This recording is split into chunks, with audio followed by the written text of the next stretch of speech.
ఇది ఇంకో విచిత్రం. బీజేపీ నిర్ణయాలతో ప్రమాదంలో రాజ్యాంగం అని సిపిఎం వాళ్ళు మాట్లాడతారు. అసలు కమ్యూనిస్టు నాయకులు, అసలు కమ్యూనిస్టులు ఎందుకు ఇట్లా చీలిపోయి 60 సార్లు విడిపోయి 60 సార్లు కూలిపోయి ఆ పార్టీ సిద్ధాంతంలోనే 60 సార్లు చీలిక ఎందుకు వచ్చింది? మీ సిద్ధాంతాల పట్లనే మీకు నమ్మకం లేక 60 సార్లు చీలిపినటువంటి కమ్యూనిస్టు పార్టీ ఇవాళ దేశంలో భారతీయ జనతా పార్టీ పైన విమర్శలు చేయడము, రాష్ట్రంలో తెలంగాణలో ఉన్నది కాంగ్రెస్ సర్కారు, కాంగ్రెస్ మీద విమర్శలు చేయకుండా కేంద్రంలో ఉన్నటువంటి బీజేపీ మీద విమర్శలు చేయడం వల్ల తెలంగాణలో మీరు ఏం సాధించినట్టు?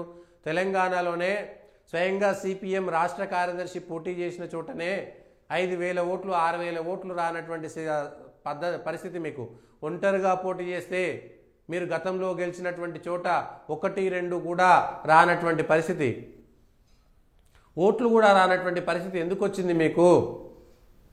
ఇవాళ తెలంగాణలో సంగారెడ్డిలో వచ్చి భారతీయ జనతా పార్టీ, మళ్ళీ అక్కడ బీజేపీ ఎంపీ గెలిచినటువంటి ఏరియా సంగారెడ్డిలో, మెదకు బీజేపీ ఎంపీ గెలిచిరు. అక్కడ ప్రజలంతా బీజేపీ వైపు ఉంటే పోయి మీరు సంగారెడ్డిలో సిపిఎం రాష్ట్ర మహాసభలు ఏర్పాటు చేసి ప్రకాష్ కారత్ గారు వచ్చి బీజేపీ గురించి మాట్లాడి బీజేపీని గద్దెదించడం కోసమే. బీజేపీ ఏమో రోజుకి పెరిగిపోతుంటే మీరు 100 ఏళ్ల నుంచి పుట్టినటువంటి పార్టీ దేశంలో మొత్తం రోజుకు తగ్గిపోతున్నటువంటి కారణాలను విశ్లేషించుకోండి కదా ఫస్ట్.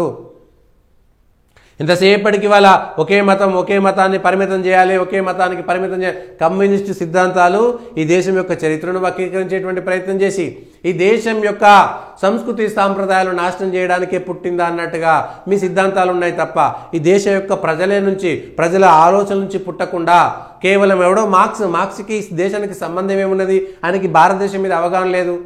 మావోలో, ఎంగెల్సో, లేకపోతే ఇంకెవరో, లెనిన్లో, స్టాలిన్లో, వాళ్ళకి ఎవరికి ఈ దేశం మీద అవగాహన లేదు. ఈ దేశం యొక్క సంస్కృతి, ఈ దేశం యొక్క లోతు వాళ్ళకు తెలియదు. ఆ మార్క్ ఏం తెలియదు. వాళ్ళు ఎంతసేపటికే జర్మన్లోనో ఆ దేశాల్లో యూరోపియన్ కంట్రీస్లో ఉన్నటువంటి చర్చ్ ప్రభావాన్ని చూసి మతం అన్నారు. కానీ ఈ దేశానికి సంబంధం లేదు.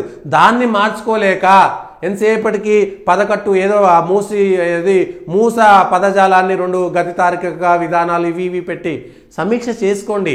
కమ్యూనిస్టులు, ఈ దేశంలో ఉన్నటువంటి కమ్యూనిస్టులు ఏం చేయదలుచుకున్నారు? సమాజం అంటే కేవలం హిందువుల యొక్క ఆచార సాంప్రదాయాలను, సంస్కృతి సాంప్రదాయాలను, భారతదేశం యొక్క సంస్కృతి సాంప్రదాయాలను తులనాడుతూ విమర్శించడం మాత్రమే కమ్యూనిజం అనేటువంటి విషయాన్ని ఒకసారి అర్థం చేసుకోవాలి.